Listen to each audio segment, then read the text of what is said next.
రక్షకుడైన యేసుక్రీస్తు వారి దివ్యనామమున మరి పర్యాయం అందరికి వందనాలండి. ఈనాటి ధ్యానాంశంగా పరిశుద్ధ గ్రంథము నుండి పరమగీతము 1వ అధ్యాయం 14వ వచనం ధ్యానం చేద్దాం. నాకు నా ప్రియుడు ఏన్గెది ద్రాక్షవనములోని కర్పూరపు పువ్వులతో సమానుడు. ప్రభునందు నాకు అత్యంత ప్రియమైన వారులారా, ఈ బైబిల్ గ్రంథం అద్భుతమైన గ్రంథం. మన ఆలోచనల పరిధికి మించిన విషయాలు ఎన్నో ఈ బైబిల్ గ్రంథంలో వ్రాయబడి ఉన్నాయి. మనం చదివినటువంటి వచనము యేసు ప్రభు యొక్క శ్రమలను గురించి తెలియజేస్తుంది. యేసు ప్రభు యొక్క శ్రమానుభవంలోని 5 ఘట్టాలను ఈ లేఖనం పరిచయం చేస్తుంది. మీకు కొన్ని అద్భుతమైన వచనాలను నేను మీకు పరిచయం చేస్తాను. 4 సువార్తల సారాంశము ఒకే ఒక వచనములో ఇమర్చబడి ఉంది. 4 సువార్తల సారాంశము ఒకే ఒక వచనములో ఇమర్చబడి ఉంది. 68 వచనాలు కలిగినటువంటి ద్వితీయోపదేశ కాండం 28వ అధ్యాయం సారాంశం ఒకే వచనములో ఇమర్చబడి ఉంది అని చెప్పాను.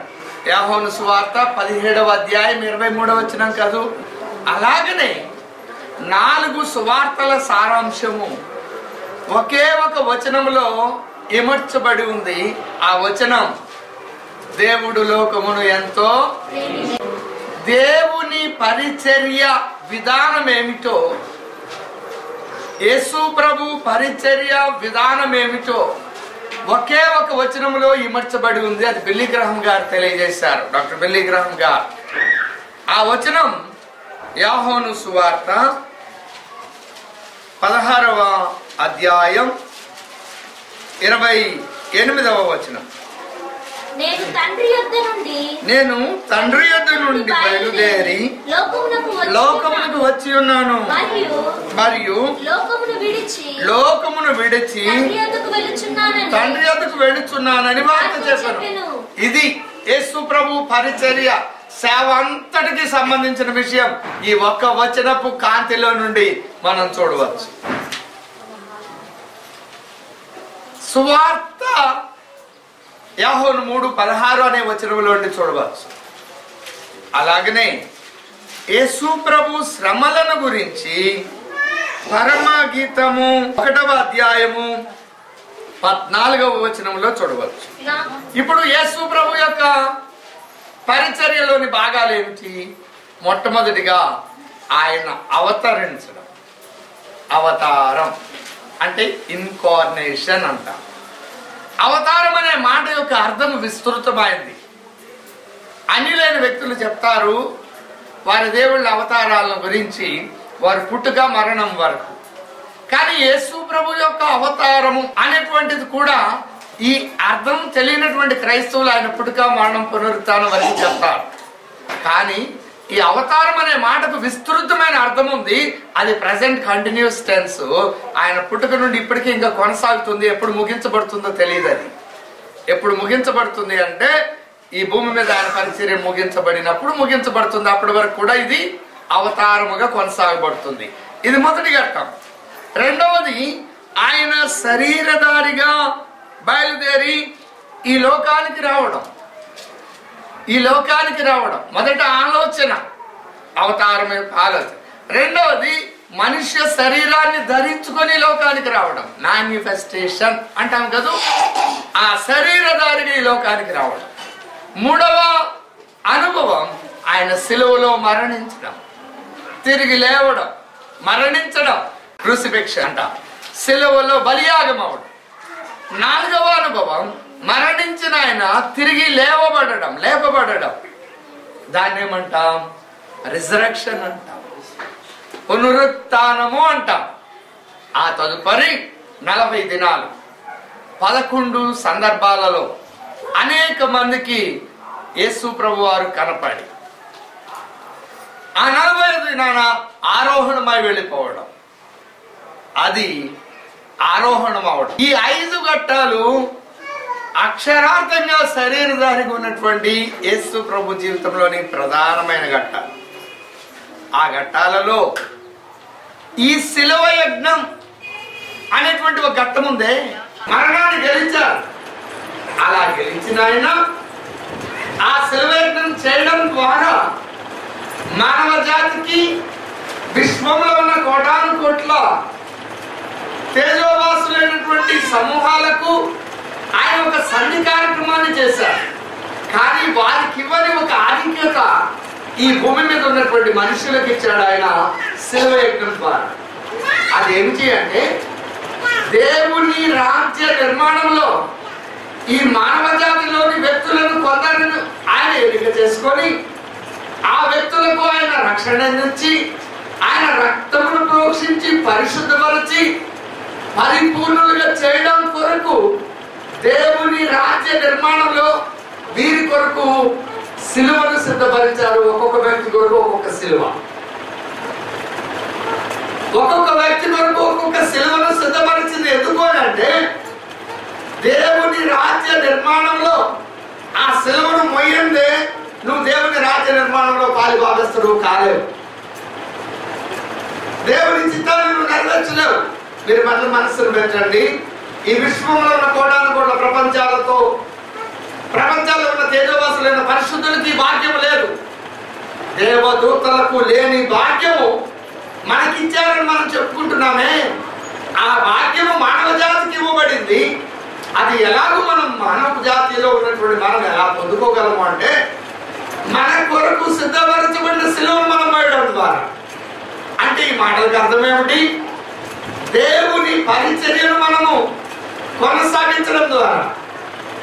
ఎప్పుడైతే దేవుని పరిచర్య మనము చేయడానికి ఇష్టపడ్డామో, యేసు ఎదుర్కొనిన ఆ శ్రమ అనుభవాలను మనం కూడా ఎదుర్కొంటాం.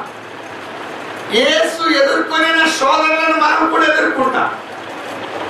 యేసు అవమానించబడిన రీతిగా, యేసు తన స్వజనుల చేత మోసగించబడిన రీతిగా, స్వజనుల చేత తృణీకరించబడిన రీతిగా కదా, నా ఇంట భోజనము చేసిన వాడే నా మీద మడమనెత్తాడు అనుభవించబోతున్నా. అందుకు ఈ శిలువ యజ్ఞానికి ముందు, శిలువ యజ్ఞం వరకు ఉన్నటువంటి ఆయన శ్రమలను మనం ధ్యానం చేయబోతున్నాం. ఎందుకు? మనము మన కొరకు నియమించబడిన శిలువను మోయడం ద్వారా మనకు అప్పగింపబడిన పనిని మనము సంపూర్ణం చేయాలి అని, మన గురి యొద్దకు మనం పరిగెత్తాలి అని, మన విశ్వాసాన్ని మనం కాపాడుకోవాలి అని, ఈ శ్రమ అనుభవాలను మనం ధ్యానం చేయబోతున్నాం. మన బిడ్డలు ఉన్నారు, వేల రూపాయలు, లక్షల రూపాయలు వారికి ఖర్చు పెడుతున్నారు. వారు ఉన్నత విద్యావంతులు కావాలి, సమర్థులు కావాలి, యోగ్యులు కావాలి, అనేక మందికి మేలుకరంగా ఉండాలి. పెద్ద చదువులు చదివిస్తున్నాం. ఎందుకోసం? ఆ బిడ్డల నుండి మనం ఆశిస్తున్నాం. మన వృద్ధాప్యంలో, మన చేతగాని స్థితిలో మనకు వారు ఆదరణగా ఉండాలి అని, అండగా ఉండాలి అని, మనకు ధైర్యం చెప్పేవారు ఉండాలి అని. అందుకని మన బిడ్డల కొరకు మనము తినియో తినకయో వారి కొరకు, వారి అవసరతల కొరకు మనం ప్రయాసపడుతున్నాం. అవునండి? అవునండి? అలాగనే ఆ ప్రభువు కూడా దేవుని రాజ్య నిర్మాణం కొరకు, మొదటి విషయం పరలోకమునికి ఇవ్వడం కొరకు ఆయన నిన్ను పరిశుద్ధపరిచిన, ఆ పరిశుద్ధపరచడంలోనే ఆయన ఉద్దేశం భూమి మీద కట్టబడుతున్న దేవుని రాజ్య నిర్మాణంలో నీ వంతుగా నువ్వు పని చేయాలి అని. నా మటుకు నేను పరిశుద్ధంగా ఉంటాను, యథార్థంగా ఉంటాను, నా భక్తి నేను చేస్తాను అని నీవు గిరిగేసుకొని ఆ బరిలోనే నీవు ఉండడానికి కాదు యేసు నీకు రక్షణనిచ్చేది. దురదృష్టవశాత్తు ఈనాడు క్రైస్తవ సమాజం అలాంటి దౌర్బల్యపు పరిస్థితుల్లోనే ఉంది. అలాంటి దౌర్బల్యపు పరిస్థితుల్లోనే ఇమిడిపోయి మగ్గిపోతుంది. దేవుని పని కొరకు ఎవరొస్తులైన వారు సైతం ముందుకు రానటువంటి స్థితిలోనే అనేక సంఘాలలో మనం చూస్తున్నాం, అనేక మంది వ్యక్తుల్లో మనం చూస్తున్నాం. అలా ఉండడానికి కాదు. నేను ఒక మాట జ్ఞాపకం చేస్తాను. దేవుని పనిలో సహకరించకపోతే దేవుడు ఏం చెప్తున్నాడో తెలుసా? దేవుని పనిలో పాలు పొందిన వ్యక్తులకు పాలు పొందని వ్యక్తులను శపించమని చెబుతున్నాడు. దేవుడు అలా చెప్తాడా అండి? చూడండి, న్యాయాధిపతుల గ్రంథం 5వ అధ్యాయం 23వ వచనం. యెహోవా దూత ఇట్లనెను, మేరోజును శపించుడి, దాని నివాసుల మీద మహాశాపము నిలుపుడి. యెహోవా సహాయమునకు వారు రాలేదు. వింటున్నారు ఈ మాటలు? వింటున్నారు ఈ మాటలు? బారాకు, దెబోరా సిసోరా ఖైదును యుద్ధానికి చేయడానికి వెళ్ళినప్పుడు మేరోజు అనే ప్రాంతం వాళ్ళు యెహోవా సైన్యానికి వీళ్ళు సపోర్ట్కి రాలేదు. దేవుని రాజ్యాంగ నిర్మాణంలో దేవుని ప్రజల పక్షంగా దేవుని ప్రజలై ఉన్న వ్యక్తులు మేరోజు వాసులు యెహోవా సహాయానికి రాలేదు. కాబట్టి యుద్ధానికి వెళ్ళి చేయాలని సాధించి వచ్చినటువంటి ఇశ్రాయేలు ప్రజలకు చెప్తున్నాడు, మేరోజును శపించుడి, వారు యెహోవా సహాయకుడు. వారు యెహోవాకు సహాయం కావాలా? కానీ యెహోవా సహాయకుడు వారు రాలేదు అని మాట్లాడుతున్నాడు. అంటే నీకు ఒక అవకాశం ఇవ్వబడింది, దేవుని పని చేయడం కొరకు నీకు ఒక తరుణం ఇవ్వబడుతుంది. ఆ తరుణాన్ని ఉపయోగించుకొని ఆ పనిలో నువ్వు పాలిభాగస్తుడవు కాకపోతే, ఆ పరిచర్యలో నువ్వు ఏకీభవించకపోతే, ఏకీభవించిన వ్యక్తులతో దేవుడు చెప్తున్నాడు వారిని శపించుడి. కారణం ఏమిటి? కారణం వారి యెహోవా సహాయమునకు రాలేదు. నిన్న నేడు నిరంతరం ఏకరీతి ఉన్న దేవుడు. మీ హృదయాలలో ఈ ప్రశ్న ఉండి ఉండవచ్చు, అయ్యా ఇది పాత నిబంధన గ్రంథం కదా, పాత నిబంధనలో అలాగనే దేవుడు పనిచేశాడు, కానీ క్రొత్త నిబంధన గ్రంథంలో శపించమని ఎక్కడైనా చెప్పాడా? ఒక వచనం మాకు చెప్పండి అని మీరు అడిగితే లేఖనాన్ని పరిశీలించండి. కొరింథీయులకు రాసిన మొదటి పత్రిక 16వ అధ్యాయం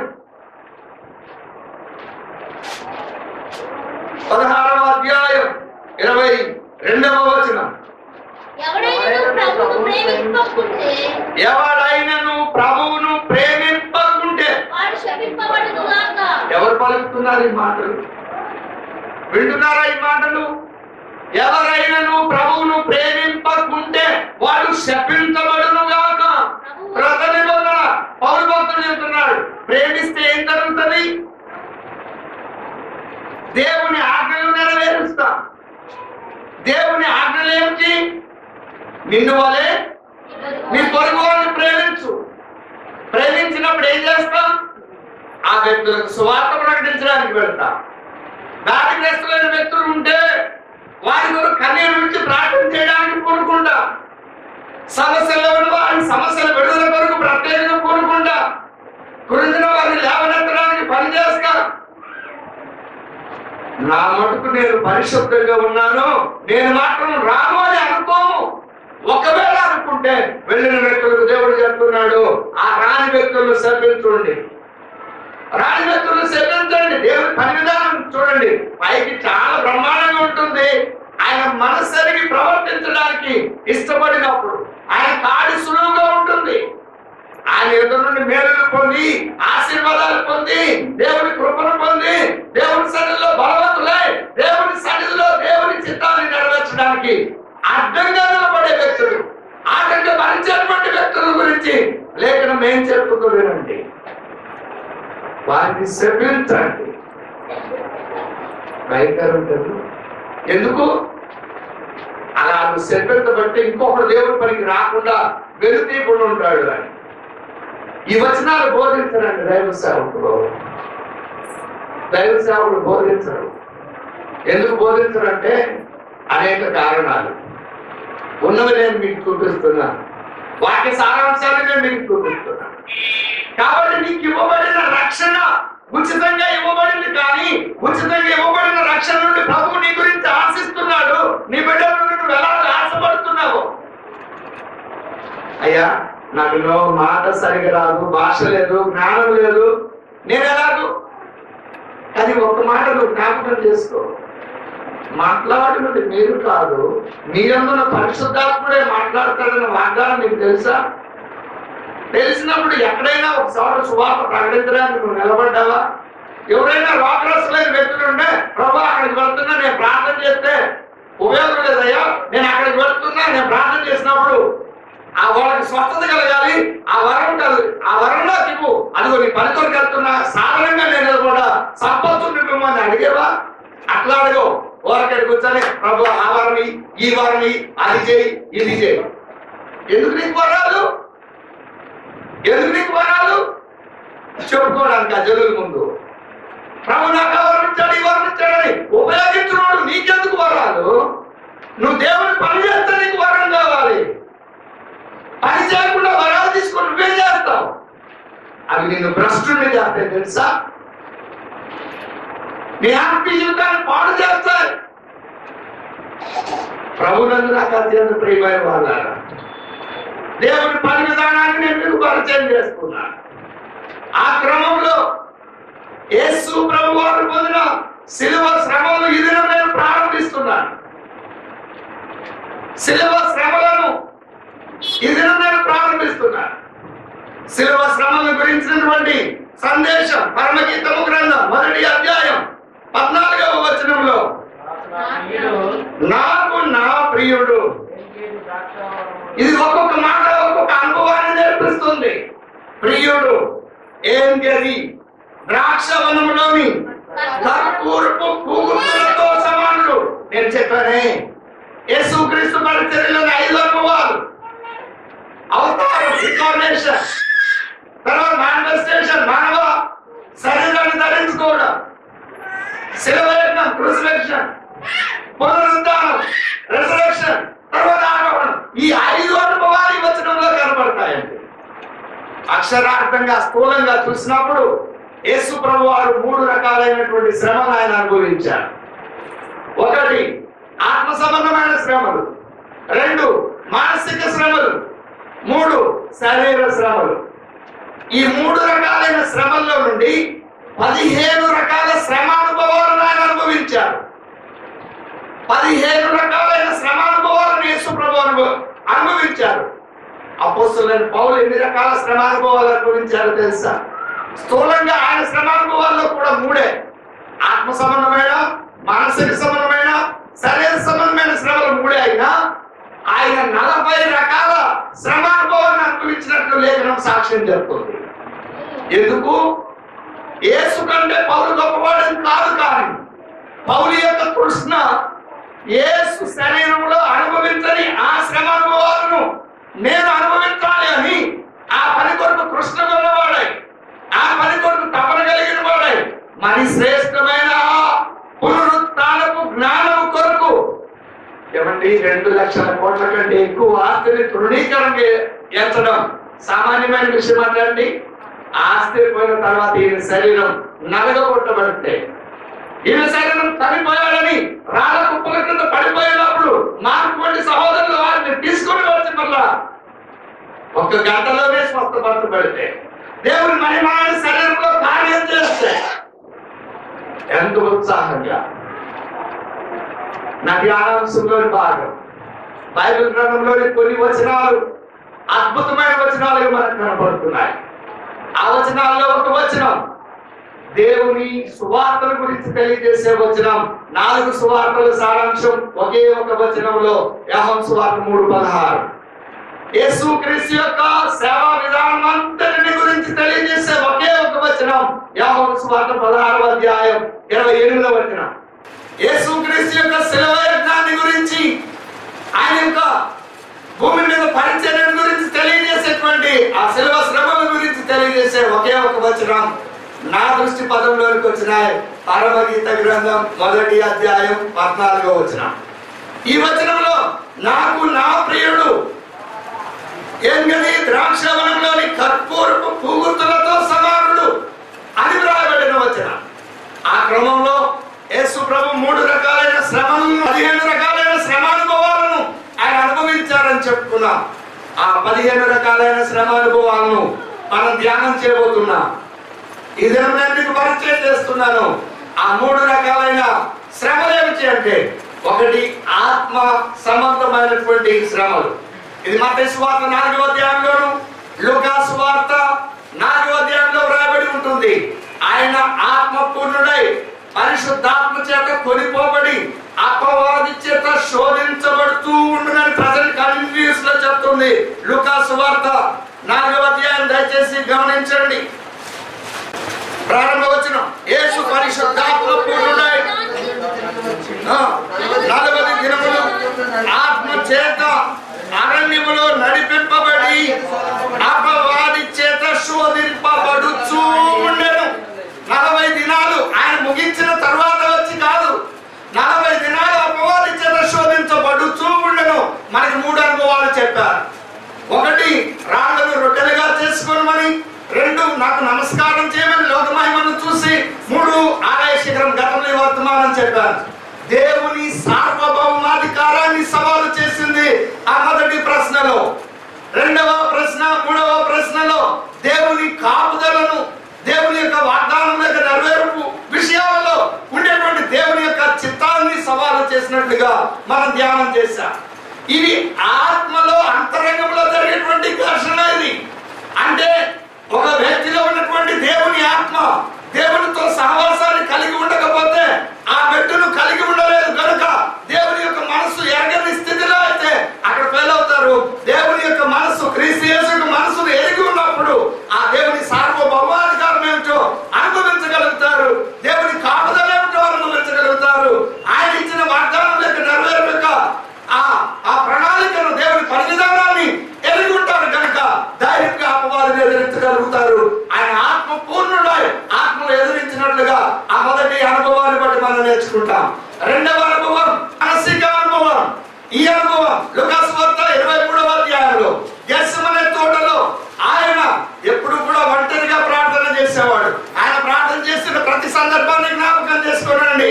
రాత్రి అంతయు లేదు పెద్దల కడనే లేచి ఎక్కడ చూసినా ఒంటరిగా ఉన్నా వాడు ప్రార్థన చేసినట్టుగా కనబడుతుంది. కానీ అక్కడ మాత్రం తన 12 మంది శిష్యులను తీసుకువెళ్ళాడు. యుధాలేడు 11 మంది, వాటిలో దాచులుగా చేశాడు. 3 తీసుకువెళ్ళాడు. అక్కడ నుండి రాతిగత దూరం వెళ్ళాడు. అక్కడ ప్రార్థన చేశాడు. ఆ గెత్సెమనే తోటలో ఆయన చేసిన ప్రార్థన అప్పుడు ఆయన చెమట రక్త బిందువుగా మార్చబడినట్లుగా మనం చూస్తున్నాం. ఎందుకు అలాగూ? యేసు ప్రభువారు చేసిన ప్రార్థనలో ఈ ప్రార్థన సంశయాత్మకంగా ఉంటుంది. ఆయన ప్రార్థనలో ప్రతి ప్రార్థన దేవుని చేత అంగీకరించబడింది. కానీ ఒకే ఒక్క ప్రార్థన దేవుని చేత అంగీకరించబడలేదు. ఈ గెత్సెమనే తోటలో ప్రార్థన కూడా నీ చిత్తమైతే తొలగించు అన్నాడు. లేకుంటే నీ ఇష్టమే, నీ చిత్తమే అన్నాడు.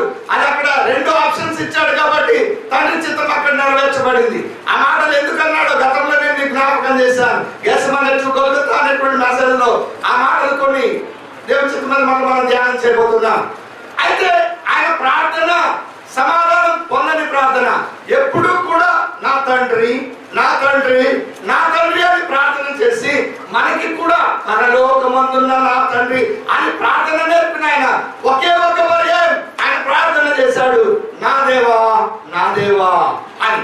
ఎప్పుడు తండ్రి అని పిలిచేటువంటి వ్యక్తి ఒక పర్యాయం మాత్రమే నా దేవా అని పిలిచాడు, నా దేవా అని పిలిచాడు. అది శరీర సంబంధమైన శ్రమలకు పరాకాష్ట. శరీర సంబంధమైన శ్రమలను అనుభవించడం ద్వారా ఆయన భయపడలేదు. కానీ అక్కడ భయపడిన సందర్భం నేను జ్ఞాపకం చేశాను, మళ్ళీ జ్ఞాపకం చేస్తున్నా.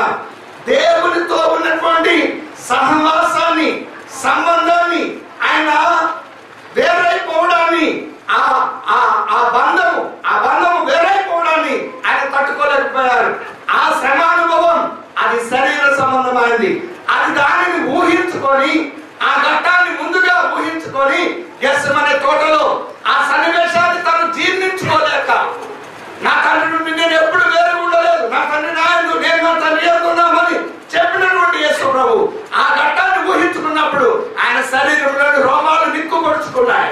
శరీరంలోని ప్రతి రంధ్రములో నుండి కూడా చెమట బయటకు వచ్చేటువంటి ఆ చెమట రంధ్రాలన్నింటిలో నుండి కూడా ఆ సన్నని కేసు నాళికల ఉండేటువంటి ఆ రక్త నాళాలు చిట్లిపోయి బ్లడ్ మూసం అనేటువంటి ఆ ఒక విపరీతమైనటువంటి ఒత్తిడిని ఆయన ఎదుర్కొన్నప్పుడు మనస్సు నుండి ఆ శరీరం నుండి రక్తపు బిందువు వలె ఆయన మానసిక వేదనను పొందాడు.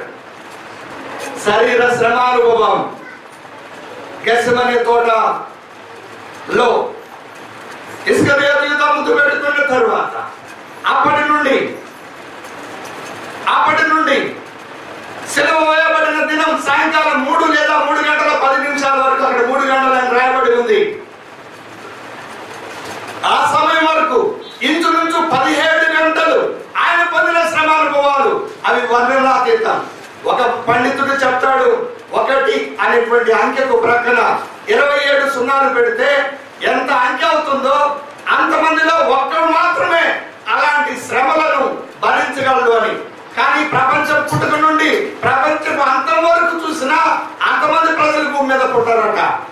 అంటే మనుషులు ఎవరు సహించడానికి సాధ్యం కానటువంటి శ్రమలు యేసునాథుడు ఆయన శరీరంలో భరించాడు అని ఆ వర్తమానం లేదు, ఆ మెడికల్ ఎవిడెన్స్ సాక్ష్యం చెప్తుంది. ఆ శిలువ శ్రమానుభవాలు, ఆయన శరీరంలో పొందినటువంటి శ్రమానుభవాలు అవి 15 రకాలైనటువంటి విధాలుగా ఉన్నట్లుగా బైబిల్ గ్రంథం సాక్ష్యం ఇస్తుంది. ఇప్పటి వరకు నేను మీకు పరిచయం చేసిన అంశం 1 వచనంలో ప్రభువైన యేసుక్రీస్తు యొక్క శిలువ యజ్ఞాన్ని గురించిన విషయాలు వ్రాయబడి ఉన్నాయని పరిచయం చేస్తూ ఈరోజు ఉపోద్ఘాతాన్ని ప్రారంభిస్తున్నారు. అందులో ఆ శిలువ యజ్ఞంలో 3 రకాలైన శ్రమలు యేసు ప్రభువారు అనుభవించారు. 15 రకాల శ్రమానుభవాలు ఆయన కలిగి ఉన్నారు. ఆ 3 రకాలైన వాటిలో మొట్టమొదటిది ఆత్మ సంబంధమైన వేదనలు, 2 మానసిక వేదనలు, 3 శరీర సంబంధమైన వేదనలు. ఆ వేదనలు విపులంగా మనం ధ్యానం చేయబోతున్నాం. వాటిని గురించినటువంటి సందర్భాలు ఈ వచనంలో వ్రాయబడి ఉన్నాయి. మీరు ధ్యానం చేయడం కొరకు ఒక ఆలోచన నేను మీకు చెప్పి ఈ అంశాన్ని ముగిస్తాను.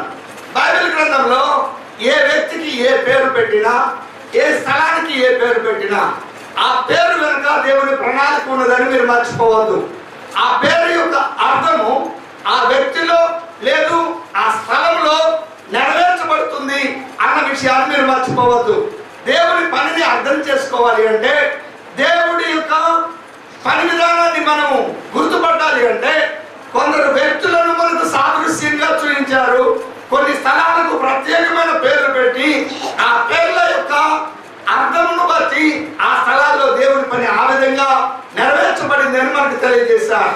ఉదాహరణకు ఎంగది అనేటువంటి పదము మనకి ఎక్కడ కనపడుతుంది అంటే, యెహోషువ నాయకత్వంలో యోర్దాను నది దాటి 10 సంవత్సరాల తన యుద్ధ జీవితంలో యెహోషువ స్వాధీనం చేసుకున్న ప్రాంతాలలో యూదా వంశీకులకు ఇవ్వబడిన ప్రాంతంలో ఎంగది అనే ప్రాంతం ఉంది. ఆ ఎంగది అనేటువంటి ప్రాంతమే, ఆ ప్రాంతంలోనే దావీదు తలదాచుకున్నట్లుగా కనపడుతుంది. ఆ పరిచర్యలన్నీ పరిశీలించినప్పుడు ఆ ఎంగది అనుభవంలో నుండి క్రీస్తును మనం చూడగలుగుతాం. క్రీస్తును మనం చూడాలి అంటే, క్రీస్తును అర్థం చేసుకోవాలి అంటే, పాత నిబంధన గ్రంథంలోని ఆ ఘట్టాలు ఏవైతే ఉన్నాయో ఆ ఘట్టాలలో ఆయా తరుణంలోని భక్తుల ద్వారా ఏ ఏ పరిచర్యలు ఆయన కొనసాగించారో ఆ పరిచర్యలో నుండి క్రీస్తు యొక్క కార్యశీలతను, ప్రణాళికను, దేవుడి పరివిధానాన్ని మనం నేర్చుకోగలుగుతాం. ఎందుకు ఈ విషయాలను నేను మీకు పరిచయం చేస్తున్నాను? నేను మళ్ళీ చెప్తున్నాను, ఈ వర్తమానాల యొక్క ఉద్దేశం క్రీస్తు శ్రమల నివేదికలు అని పిలువబడుతున్న ఈ వర్తమానాల యొక్క ఉద్దేశం, యేసు ఎలాంటి పరిస్థితుల్లో ఈ శ్రమానుభవాలు పొందారో నువ్వు ధ్యానం చేయడం ద్వారా నీ జీవితంలో నీ కొరకు సిద్ధపరచబడిన సిలువను, నీ సిలువను నీవు మోయడానికి నీకు ఎదురయ్యే పరిస్థితులు కూడా అలాగే ఉంటాయి. ఆ పరిస్థితుల్లో యేసు ఎలాగూ స్పందించాడో, చుట్టూ ఉన్న సమాజం ఎలాగూ ప్రతిస్పందించిందో, మళ్ళీ తిరిగి యేసు యొక్క స్పందన ఏమిటో నువ్వు క్షుణ్ణంగా ధ్యానం చేయడం ద్వారా అలాంటి సవాళ్లు నీకు ఎదురైనప్పుడు, సమస్యలు నీకు ఎదురైనప్పుడు నువ్వు తొట్రలో నీ విశ్వాసాన్ని నువ్వు కాపాడుకుంటావు, నీ గురి ఎదుగు నువ్వు పరిగెత్తుతావు. ఎందుకనంటే యేసు అలాగిన ప్రయాణం చేశారని మనకి చిరపరిచితమైన వచనం హెబ్రీయులకు రాసిన పత్రిక 4వ అధ్యాయం 15వ వచనం ఇలాగ సాక్ష్యం ఇస్తుంది. మన ప్రధాన యాజకుడు మన బలహీనతల యందు సహానుభవం లేనివాడు కాడు, కానీ సమస్త